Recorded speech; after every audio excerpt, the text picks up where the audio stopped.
12 ವರ್ಷದಲ್ಲಿ ಅವರು ಮಾಡಿರೋ ಭಾಳ ಸಾಧನೆಗಳ ಪಟ್ಟಿ ಇದೆ. ಇಟಲಿಗೆ ಹೋಗಿ ಮೆಲೋನಿಗೆ ಮೆಲೋಡಿ ಚಾಕ್ಲೇಟ್ ಕೊಟ್ಟರು, ಅದು ಅವರ ಮೊದಲ ಸಾಧನೆ.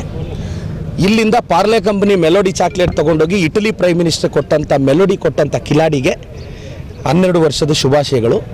ಈ 12 ವರ್ಷದಲ್ಲಿ ಅವ್ರು ಮಾಡಿದ್ದೇನೆಂದರೆ ನಿರುದ್ಯೋಗ ಜಾಸ್ತಿ ಮಾಡಿದ್ರು, ವಿದೇಶಿ ಸಾಲ ಜಾಸ್ತಿ ಮಾಡಿದ್ರು, ಸಿಲಿಂಡರ್ ರೇಟ್ ಜಾಸ್ತಿ ಮಾಡಿದ್ರು, ಪೆಟ್ರೋಲ್ ರೇಟ್ ಜಾಸ್ತಿ ಮಾಡಿದ್ರು, ಡೀಸೆಲ್ ರೇಟ್ ಜಾಸ್ತಿ ಮಾಡಿದ್ರು, ಬಡವ್ರಿಗೆ ಮನೆಗಳು ಹಾಕ್ಕೊಡ್ತೀವಿ ಅಂತ ಆ ಪ್ರಾಮಿಸ್ ಬ್ರೇಕ್ ಮಾಡಿದ್ರು. ಅದೇನೋ ಒಬ್ಬೊಬ್ಬರ ಅಕೌಂಟ್ಗೆ 15 ಲಕ್ಷನಂತೆ, 15 ಪೈಸಾನೂ ಬರಲಿಲ್ಲ. ಇದು ಮೋದಿಯವರ ಸಾಧನೆಗಳು.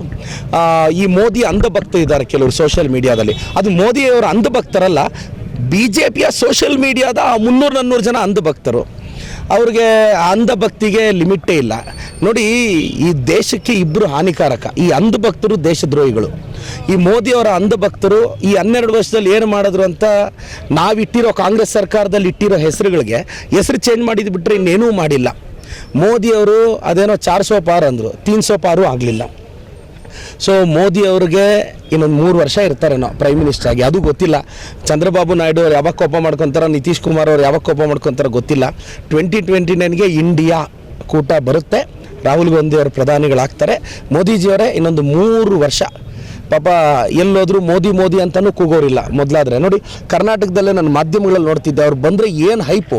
ಇವಾಗ ಮೋದಿಯವ್ರು ಯಾವಾಗ ಬಂದರು, ಯಾವಾಗ ಹೋದ್ರು, ಯಾರಿಗೂ ಗೊತ್ತಾಗಲ್ಲ. ನೀವು ಕವರೇಜ್ ಕೊಡೋದು ನಿಲ್ಲಿಸ್ಬಿಟ್ಟಿದ್ದೀರಾ. ಕವರೇಜ್ ಕೊಡಬೇಕು ಅಂದರೆ ಡೆವಲಪ್ ಆಗಿರಬೇಕಲ್ಲ. ಸೊ ಮೋದಿಯವರು ಈ 12 ವರ್ಷ ತುಂಬ್ತಿರೋ ಇದರಲ್ಲಿ ನಿಮ್ಮ ತುಂಬ ಕೆಟ್ಟ ಅಭಿವೃದ್ಧಿ ಕೆಲಸಗಳಿಗೆ ನನ್ನ ಧಿಕ್ಕಾರ ಹೇಳ್ತಾ, BJP ಹಟಾವ್ ದೇಶ್ ಬಚಾವ್, BJP ಹಟಾವ್ ದೇಶ್ ಬಚಾವ್.